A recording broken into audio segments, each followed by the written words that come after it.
Fleet Commander Thalric stood before the massive window of his flagship, staring at the endless sea of warships that filled the space around him. 10,000 vessels, the largest invasion force the Vraxian Empire had ever assembled for such a small target.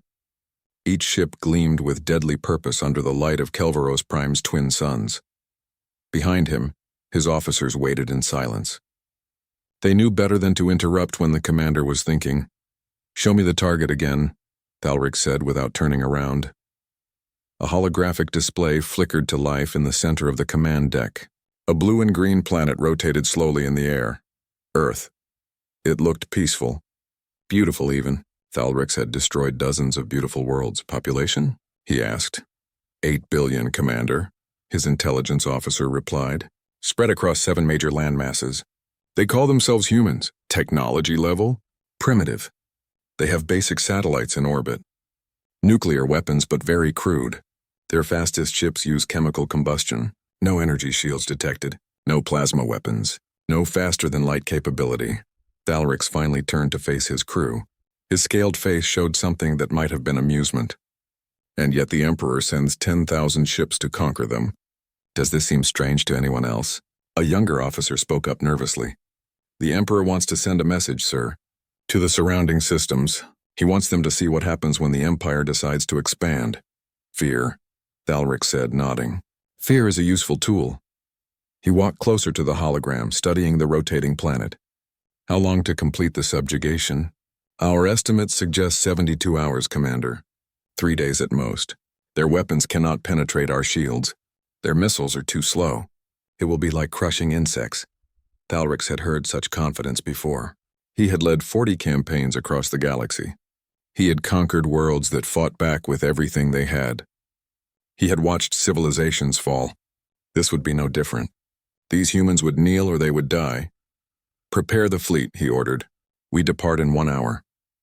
On the other side of the galaxy, on a small planet that didn't know it was about to be invaded, Dr. Jiwan sat in front of her computer screens and frowned. The underground facility around her hummed with quiet activity. Most people didn't know this place existed. It was buried deep beneath a mountain in South Korea, hidden from satellites and curious eyes. The screens showed data that made no sense, or rather data that made perfect sense but shouldn't exist. Hyun-soo, she called to her assistant. Come look at this. The young man hurried over, his coffee cup still in hand. What is it? The deep space sensors picked up something. A massive distortion in folded space. It's moving. Moving where? Ji-won pointed at the screen. Here, toward us. Toward Earth. Hyun-soo leaned closer, his eyes widening as he read the numbers. That's impossible. Nothing that big should be able to move through hyperspace. The energy requirements would be... I know, Ji-won interrupted. But it's there, and it's getting closer. Could it be a natural phenomenon? A spatial anomaly? Ji-won shook her head. Look at the pattern. It's too regular, too controlled. This is artificial. This is a ship, or ships. Hyun-soo set his coffee down, his hand shaking slightly. How many ships would it take to create a distortion this size? Thousands, Ji-won said quietly. Maybe 10,000. Maybe more. For a long moment, neither of them spoke. The only sound was the gentle hum of computers and the distant ventilation system. I need to call Colonel Minho, Ji-won finally said. He needs to see this. 30 minutes later, Colonel Minho stood in the command center, arms crossed, staring at the same screens. He was a military man, practical and direct. He didn't like mysteries. You're sure about this? He asked. I'm sure something is coming, Ji-won replied. Something big. The math doesn't lie. When will it arrive? If it maintains current speed? 14 days. 2 weeks. Minho was quiet for a moment. Then he pulled out his secure phone. I need to make some calls. A lot of calls. You believe me? Ji-won asked, surprised. Dr. Ji-won, you've been monitoring deep space for 20 years. You've never been wrong before. If you say something is coming, then something is coming. He paused at the door. The question is whether we're ready for it. After he left, Hyun-soo turned to Ji-won. Are we ready? I mean, if this is really an invasion force, what can we do? We're just scientists. We observe. We record data. We don't fight alien armadas. Ji-won looked at him for a long moment. There were things she couldn't tell him. Not yet. Secrets that had been kept for decades. Truths that would change everything. Trust me, she said finally. We're more ready than you think. Across the ocean in secure facilities in America, Russia, China, and a dozen other nations, similar conversations were happening. Red phones were ringing. Emergency protocols were being activated. World leaders were being woken in the middle of the night. In Geneva, the Emergency Council was already gathering. Representatives from every nation on Earth filed into the secure conference room. The quantum communication network allowed them to meet virtually, their holographic forms seated around a table that didn't physically exist. The Secretary General spoke first. "We all know why we're here. The deep space monitoring systems have detected an approaching fleet. Size approximately 10,000 vessels. Estimated arrival 14 days. This is what we've been preparing for." "Are we certain they're hostile?" someone asked. "A fleet that size doesn't travel across the galaxy for a friendly visit," another voice replied. "We must assume hostile intent." "Then we activate Protocol Nightfall?" "We activate Protocol Nightfall," the Secretary General confirmed. "May history judge us kindly for what we're about to do." Far above Earth, in the darkness of space, thousands of satellites maintained their orbits. To anyone watching, they looked ordinary. Weather satellites, communication relays, GPS systems, space debris monitoring stations. But deep inside each one, systems that had been dormant for years began to wake up. Power cores that should not exist in satellites hummed to life. Weapons that primitive humans should not possess charged their capacitors. A network that had taken decades to build activated node by node. Earth was preparing for war, and the Vraxian Empire, confident in its strength and certain of its victory, knew nothing about what was waiting for them. The fleet jumped to hyperspace, vanishing in a flash of twisted light. 10,000 ships racing toward a planet they thought would be easy prey, a planet full of primitives who couldn't possibly resist. Commander Thalric stood on his bridge watching the stars blur past, and thought about the glory that awaited him. His name would be recorded in the Empire's history. The conqueror of Earth, the one who brought another world under Vraxian control. He had no idea that he was leading his entire fleet toward oblivion. In 14 days, everything would change. The galaxy would learn that Earth was not what it seemed, that humanity had been hiding secrets in plain sight, that sometimes the smallest, most underestimated species could be the most dangerous of all. The countdown had begun. The Vraxian fleet emerged from hyperspace near Neptune's orbit in a flash of blue light. 10,000 warships appeared in the darkness of space, their engines glowing like angry stars. It was a sight that had terrified hundreds of worlds across the galaxy. On the flagship's bridge, alarms immediately began to sound. "Commander," the science officer called out, his voice tight with confusion. "We're detecting anomalies. Multiple anomalies." Thalric's moved to the sensor station. "Explain." "The intelligence reports were wrong, sir." "Very wrong. The moon orbiting Earth. It's not natural. The density is all wrong. The internal structure shows cavities that shouldn't exist. And Mars, the fourth planet, it has structures beneath the surface. Large structures. What kind of structures? Unknown. But they're generating power. A lot of power." Thalrix felt a cold sensation run down his spine. His people had been studying Earth for years. How had they missed this? "What about the asteroid belt?" "Mining operations, Commander. Advanced mining operations. The technology level is far beyond what we were told." Another officer spoke up. "Sir, I'm detecting energy signatures around Earth itself. Thousands of them. They're arranged in a grid pattern. They're satellites?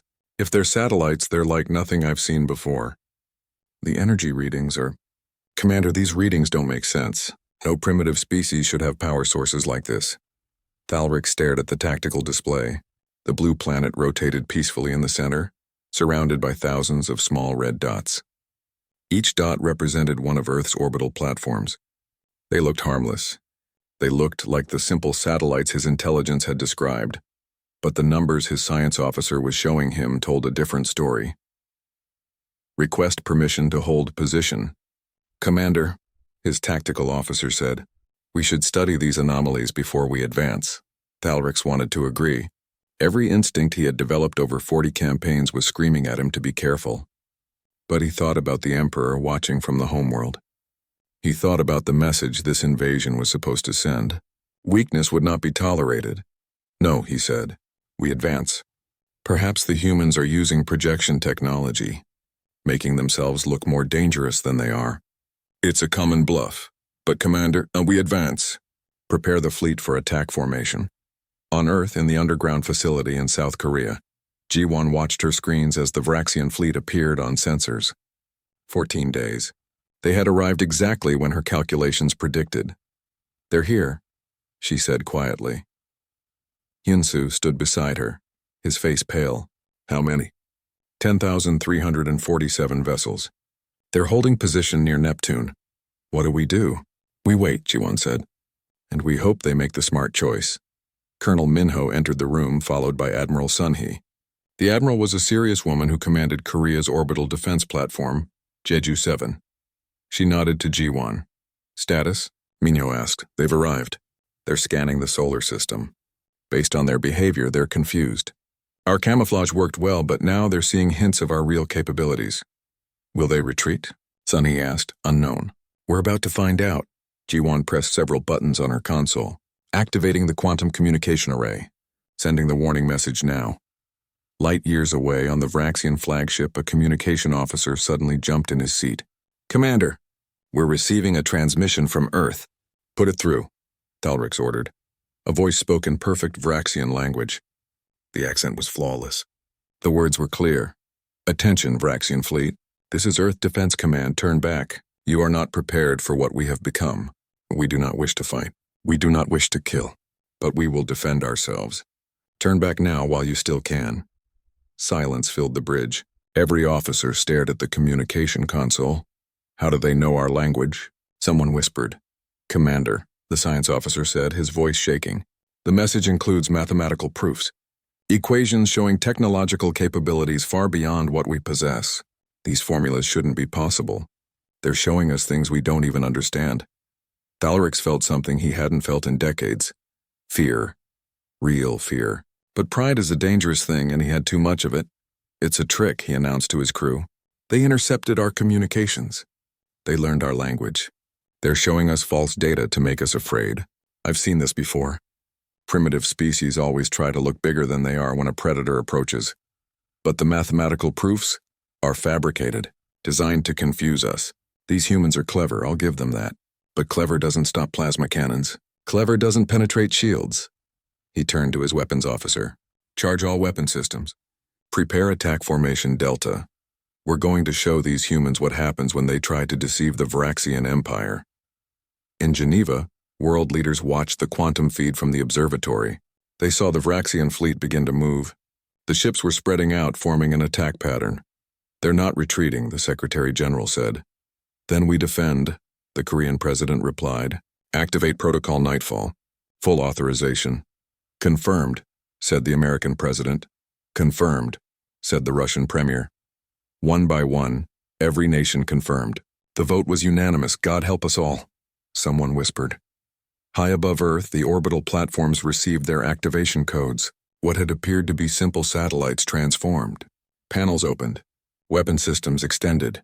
Power cores that had been running at minimal capacity surged to full output. On Jeju-7, Admiral Sun-hee watched her tactical display as her platform came fully online. She had trained for this moment for 15 years. She had hoped it would never come. All systems green, her weapons officer reported. Singularity containment stable. Directed energy weapons charged and ready. Connect to the grid, Sun-hee ordered. All platforms synchronized. Grid connection established. All 2,847 platforms online and responsive. Sun-hee took a deep breath.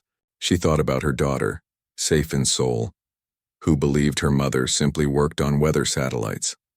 She thought about all the children on Earth who deserved to grow up in peace. Lock targets, she said. 1 platform per enemy vessel. Maximum precision. We fire on my command. Back in Korea, Ji-won pulled up a file on her computer. A file that had been locked for 20 years.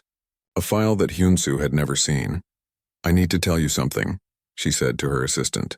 Something I should have told you a long time ago. We're not just scientists. We've never been just scientists.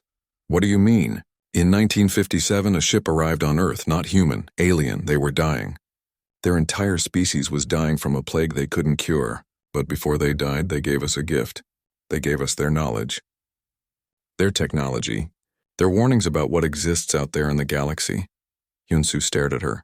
That's impossible. We would know. Everyone would know. Only certain people know. Leaders, scientists, military commanders.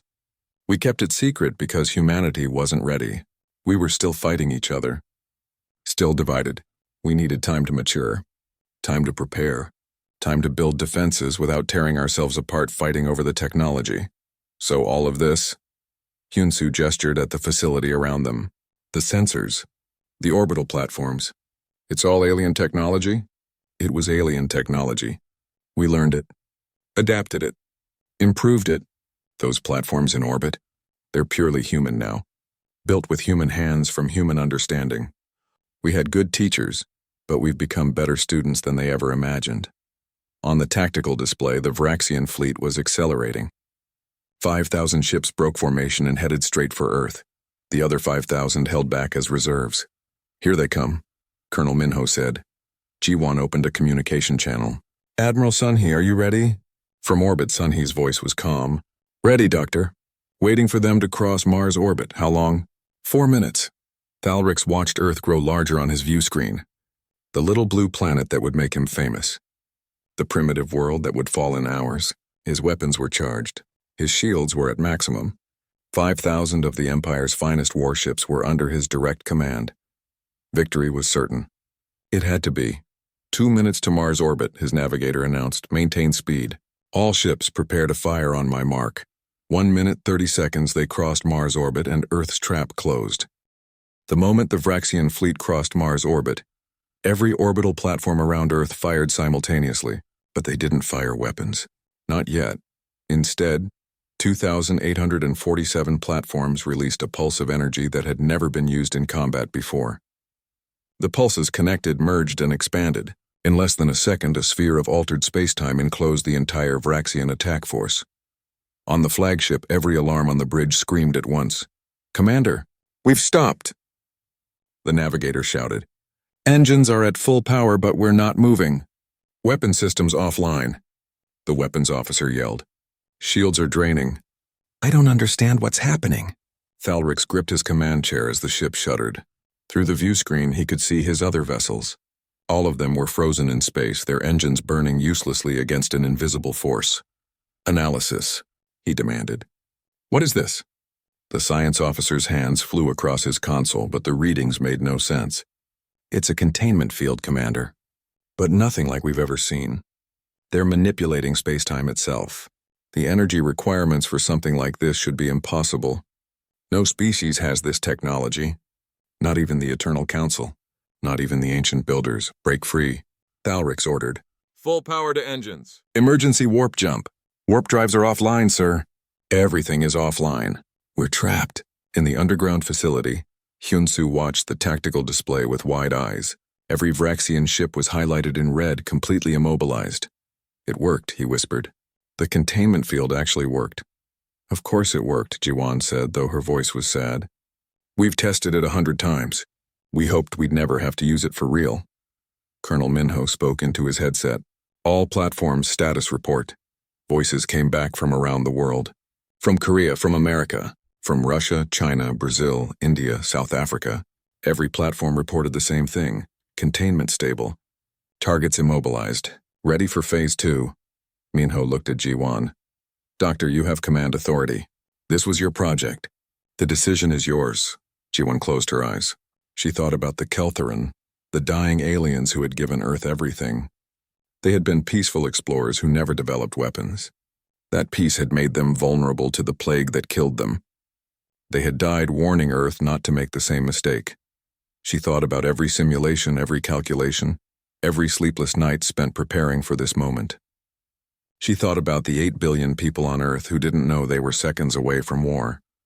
She opened her eyes and pressed the communication button. Admiral Sun-hee, this is Dr. Ji-won. You have authorization for Phase 2. Defend Earth. From orbit, Sun-hee's voice was steady. Confirmed. Beginning Phase 2. All platforms target acquisition confirmed. Weapons free on my mark. On Jeju 7, Sun-hee stood at her command station. Her weapons officer looked at her, waiting. He was young. Too young for this. But he was ready. Fire, Sun-hee said quietly. The orbital platforms revealed their true nature. Each one housed a directed energy weapon powered by a contained singularity. Technology that shouldn't exist. Power that defied physics as most species understood it. Humanity's greatest achievement and greatest shame, all in one terrible package. 2,847 beams of pure energy lanced through the void. They were invisible at first, moving at a significant fraction of the speed of light. Then they found their targets. The beams didn't explode the Vraxian ships. Explosions would have been merciful. Instead, the weapons worked at a molecular level, disrupting the atomic bonds that held matter together. Metal became gas. Gas became plasma. Plasma became nothing. In 3.7 seconds, 5,000 Vraxian warships simply ceased to exist. Thalrix had one final moment of understanding. In that last fraction of a second, as his ship began to dissolve around him, he realized the truth. Earth had never been the prey. Earth had been the trap. The Empire had sent its fleet to catch a mouse and found a tiger instead. Then he was gone, erased from existence along with every member of his crew. The containment field dropped. Where 5,000 warships had been, there was only empty space and drifting atoms that had once been ships, weapons, and living beings. In the command center, silence filled the room. Hyunsu stared at the tactical display where 5,000 red dots had simply vanished. His hands were shaking. "They're gone," he said. "Just gone." Colonel Minho spoke into his headset. "What about the other 5,000 ships? The reserve force?" The answer came from a tracking station in Australia. "They're breaking formation, sir." Turning away. "Their warp drives just activated." "They're running. Let them go," Jiwan said. "We've made our point." Minho nodded and gave the order. "All platforms stand down from combat status. Maintain defensive posture, but do not pursue. Let them leave." The remaining Vraxian ships vanished into hyperspace, fleeing back toward their empire. They would carry news of what happened here. News that would change the galaxy. Sunhee sat down in her command chair. Her legs wouldn't hold her anymore. Around her, her crew was quiet. Some were crying. Others stared at their screens in shock. They had just killed millions of beings in less than 4 seconds. "Admiral?" her weapons officer asked. "Did we do the right thing?" Sunhee looked at him. He was 23 years old. He would carry this moment for the rest of his life. "I don't know," she said honestly. "Ask me in 50 years. Maybe by then I'll have an answer." In Geneva, world leaders watched the tactical feed in silence. The Secretary General finally spoke. "It's done. We can't undo it. Now we deal with the consequences." "What consequences?" the Chinese premier asked. "We defended ourselves. They came to conquer us, to kill us. We survived." "Yes," the Secretary General replied. "But we also just demonstrated to the galaxy that Earth possesses weapons beyond anything they've seen. We're not the harmless primitives anymore. We're something new, something dangerous. How do you think the galaxy will react to that?" Nobody had an answer. In Korea, Jiwan stood and walked to the window. Outside, the sun was rising over the mountains. It was a beautiful morning. Birds were singing. People were waking up, making breakfast, starting their day. Most of them still didn't know what had just happened. "We need to tell them," she said. "The people of Earth, they deserve to know the truth. All of it, the Keltherin, the technology, what we just did, everything. That will cause panic," Minho warned. "Maybe. But we can't keep hiding this. Not anymore. We just announced ourselves to the galaxy. Our own people deserve to know who we are." Hyunsu joined her at the window. "What are we, Doctor? After what we just did, what does that make us?" Jiwan was quiet for a long moment. "Survivors," she finally said. "We're survivors. The Keltherin gave us the tools, but we chose how to use them. We chose to build defenses instead of weapons of conquest. We chose to hide our strength instead of showing it off. And when someone came to destroy us, we chose to fight back. We killed millions of people in seconds. Yes, we did. And that's something we'll have to live with. Something humanity will have to live with. We're not innocent anymore. We can't be. The galaxy doesn't allow innocence." Outside, the sun continued to rise. On the other side of the world, it was setting. The Earth kept turning, unaware that it had just changed forever. In orbit, Admiral Sunhee began the process of powering down the weapons. The platforms would return to their camouflaged state, looking like innocent satellites again. But everyone would know the truth now. The galaxy had seen what those satellites could do. A communication came through from Earth. Admiral, this is the Secretary General. On behalf of all humanity, thank you. You saved us. I killed for us, son, he replied. That's not the same thing. No, the Secretary General agreed. It's not. But it was necessary, was it? We'll never know if there was another way. We didn't try to communicate further. We didn't try to negotiate. We just ended them. They came to conquer us, Admiral. To enslave us or kill us. You know this. I know. But knowing doesn't make it easier. The communication ended. Son, he looked out at Earth. That beautiful blue and green marble that held everything humanity had ever known. 8 billion lives. 8 billion stories. All of them saved, at least for now, but at what cost? And what came next? Those were questions for another day. For now, Earth had survived. The Vraxian Empire had learned a terrible lesson. And humanity had announced itself to the cosmos not with words or diplomacy, but with overwhelming force. The galaxy would remember this day. The day Earth stopped being a target and became a threat. Whether that was good or bad remained to be seen. 3 days after the battle, the world leaders appeared on every screen across the planet. Television, internet, phones, everywhere. The broadcast reached every corner of Earth simultaneously. The Korean president spoke first, then others joined him. The message was translated into every language. People of Earth, the president began, we must tell you the truth. A truth we have kept hidden for 68 years. 3 days ago, an alien fleet arrived at our solar system. 10,000 warships came to invade our planet, to conquer us. 5,000 of those ships were destroyed in defense of Earth. The other 5,000 fled. Silence. The entire world stopped moving. You must be wondering how this is possible. How we defended ourselves against technology from the stars. The answer begins in 1957. The president told them everything. About the Keltheran ship that arrived in the Nevada desert. About the dying aliens who gave humanity their knowledge as a final gift. About the decades of secret development, the hidden technology. The orbital platforms disguised as satellites. He told them about the defense grid. About the weapons that could unmake matter. About the choice that was made 3 days ago to use those weapons. We kept this secret because we feared what would happen if the world knew, he said. We were still fighting among ourselves, still divided by borders and beliefs. We needed time to mature, time to prepare, time to become ready for what exists beyond our world. That time is over now. The galaxy knows about us, and you deserve to know the truth about the galaxy. When the broadcast ended, the world erupted.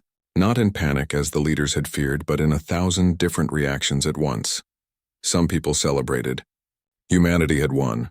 We had defended ourselves against impossible odds. We were strong. We were survivors, others protested. The governments had lied for decades. They had built weapons in secret, made decisions that affected everyone without asking permission. How many other secrets were being kept? Scientists demanded access to the technology. Religious leaders debated what this meant for their faiths. Philosophers argued about the ethics of the destruction. Parents held their children closer, grateful they were alive. In Seoul, crowds gathered in the streets. Some carried signs supporting the defense. Others demanded answers. Why hadn't they been told? What other lies had they been fed? Jiwon watched the news from her facility. She had finally gone home to sleep, but sleep wouldn't come. Now she sat in her apartment drinking coffee, watching the world react to the truth she had helped keep hidden. Her phone rang. It was her mother. Are you safe? Her mother asked immediately. Yes, Mom, I'm fine. The news is saying you were part of this. The defense program. Is that true? Jiwon hesitated. Yes, it's true. For how long? 20 years. Since I finished graduate school.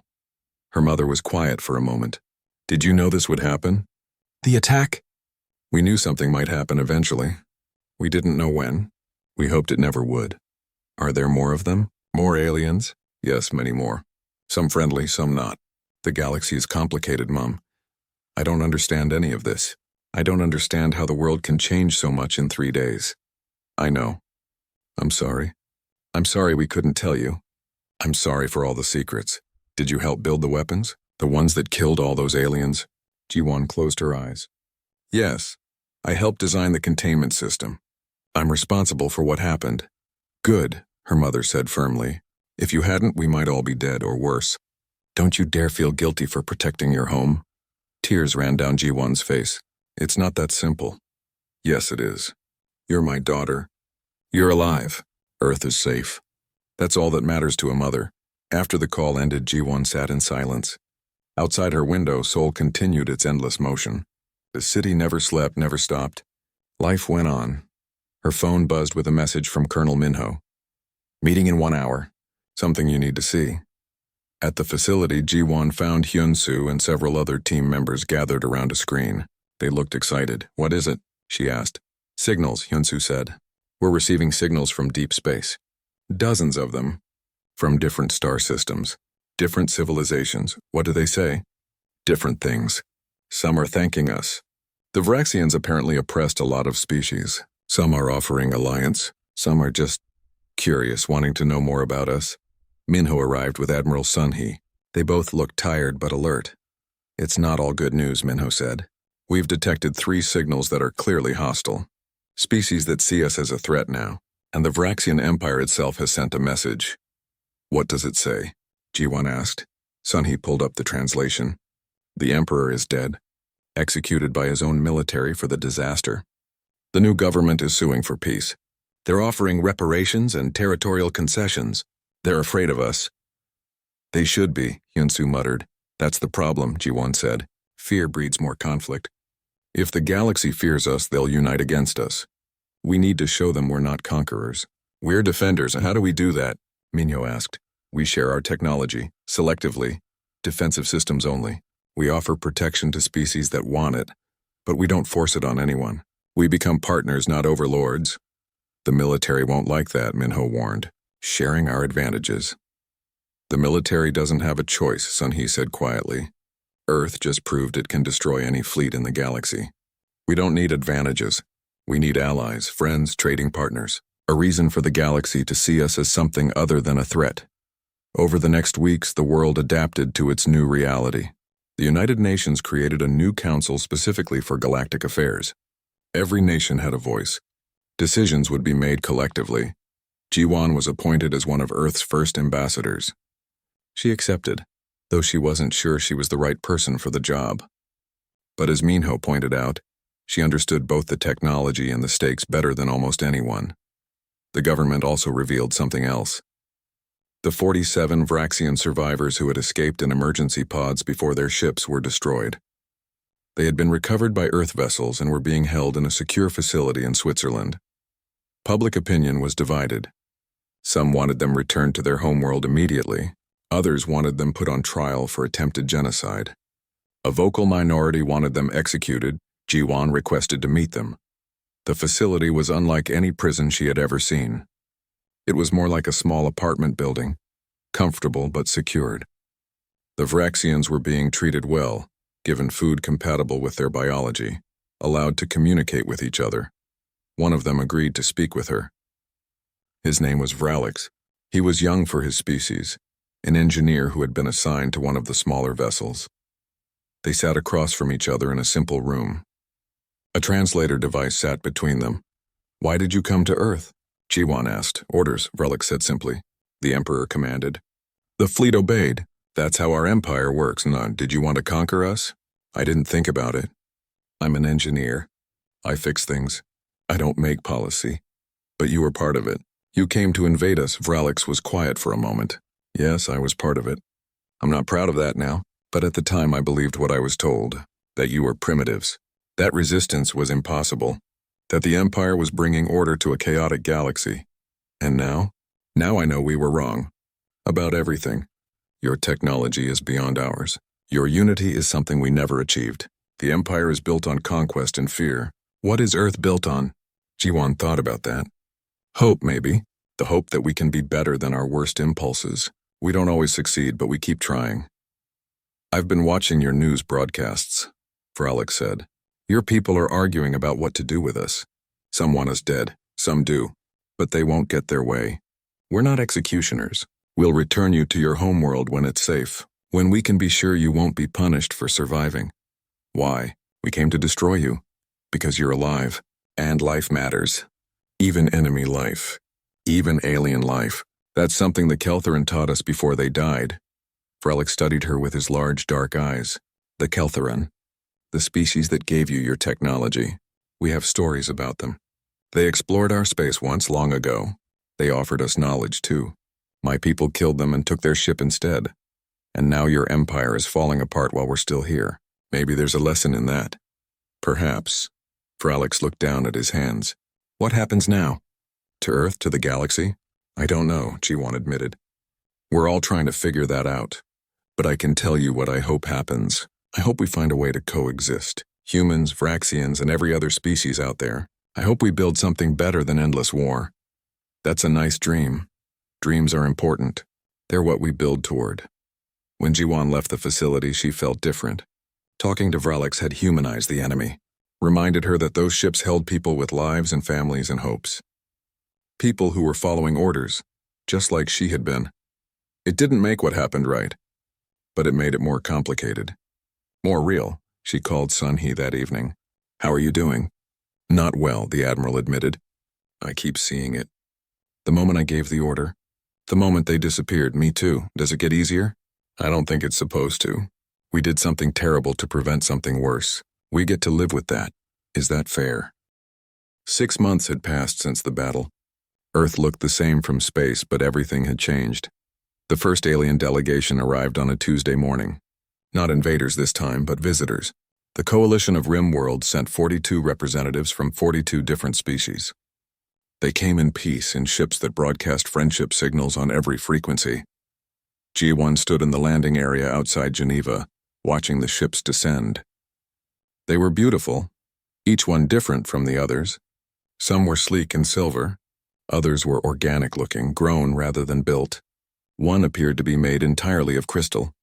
Hyunsu stood beside her, now her assistant ambassador. He looked nervous. Are you ready for this? He asked. No, G1 said honestly, but we're doing it anyway. The ships landed. Ramps extended, and for the first time in Earth's history, aliens walked openly on its surface, welcomed as guests. They were strange. Some had too many limbs. Others had none. Some breathed oxygen like humans. Others wore atmosphere suits. One species existed as a collective consciousness in a containment field. Another was entirely made of what appeared to be living light. But they all had one thing in common. They had all suffered under Vraxian rule, and they were all grateful that Earth had stopped the Empire's expansion. The lead ambassador approached. Her species was called the Telm. She looked almost human except for the blue tint to her skin and the 3 fingers on each hand. Dr. Jiwon, the Telm ambassador said in perfect Korean, "Thank you for meeting with us. I am Ambassador Krell. We have much to discuss." The meeting took place in the newly built Galactic Affairs building. The room was designed to accommodate many different species, variable atmosphere, adjustable gravity, translation devices embedded in every surface. Ambassador Krell spoke for the coalition. Earth has done what we could not. You stopped the Vraxian Empire. You showed them that conquest has consequences. For this we are grateful. We defended ourselves, Jiwon replied. Nothing more, perhaps. But in defending yourself, you freed many others. The Vraxians have withdrawn from dozens of systems. Their empire is collapsing, and we owe you a debt. We don't want debt. We want cooperation, partnership. Another ambassador spoke up, a species that looked like a tree with eyes. We wish to offer alliance, military alliance. Together we could ensure peace in this region of space. Ji-won shook her head. We're not interested in military alliances. Not in the traditional sense. Earth will defend itself and assist those who ask for help. But we won't become the new empire.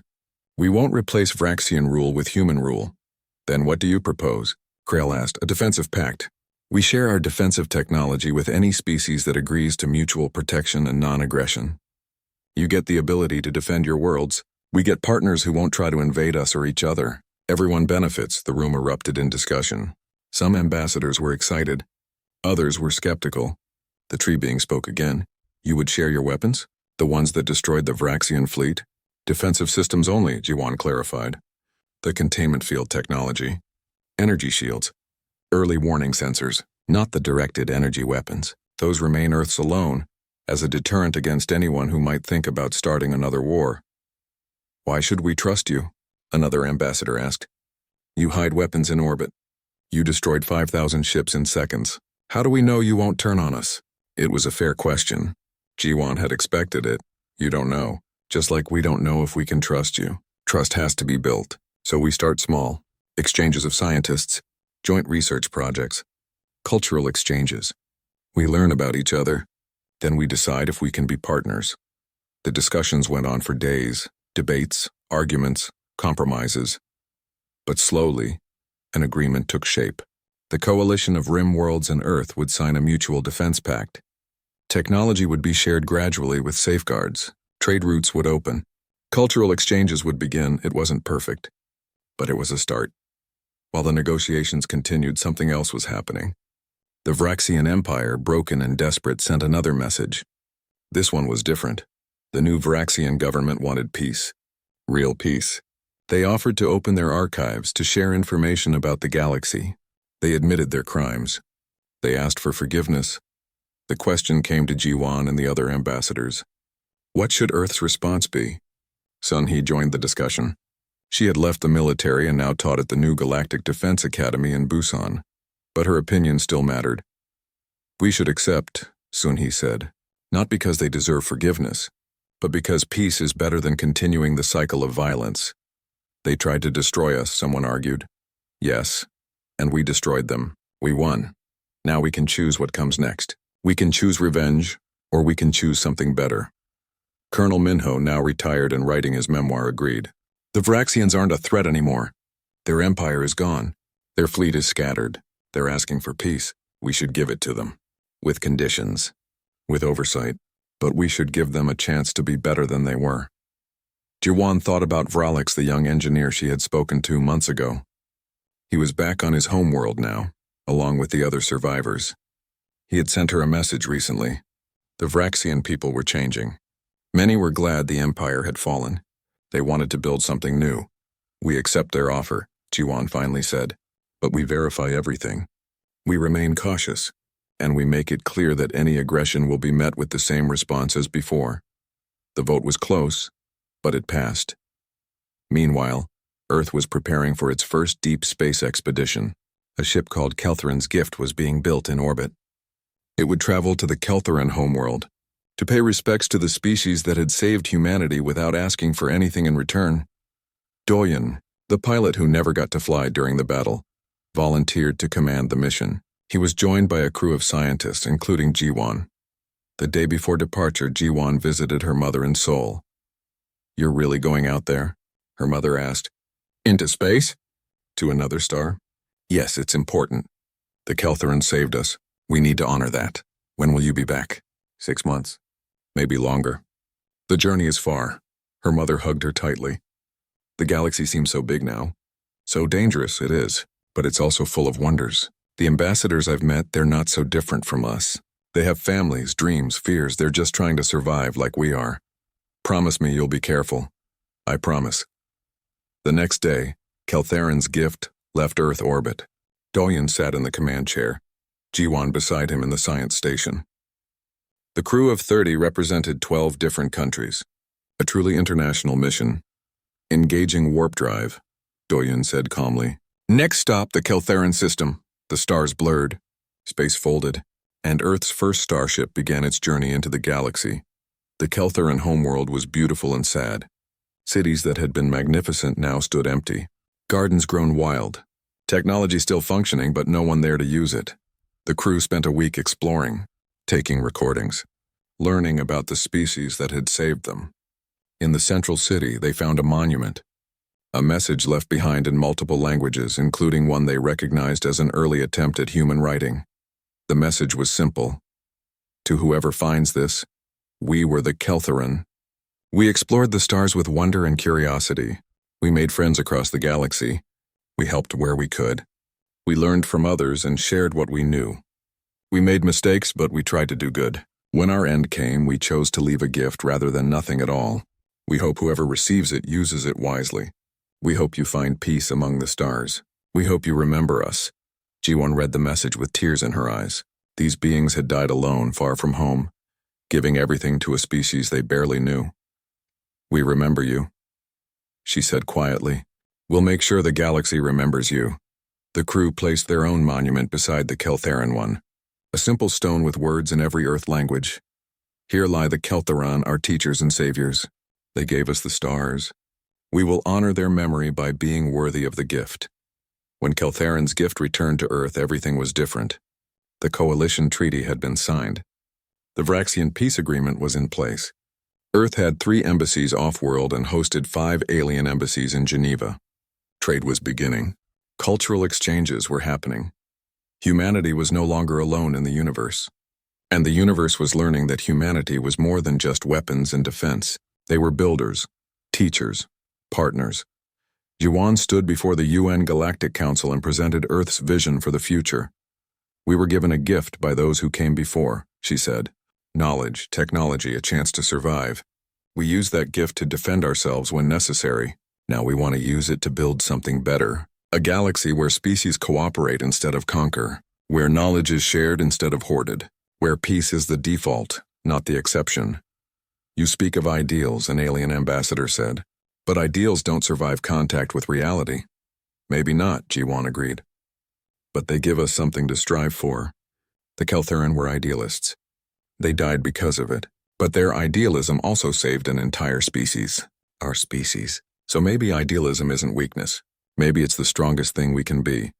The message Earth sent to the galaxy was simple and clear. We are humanity of Earth.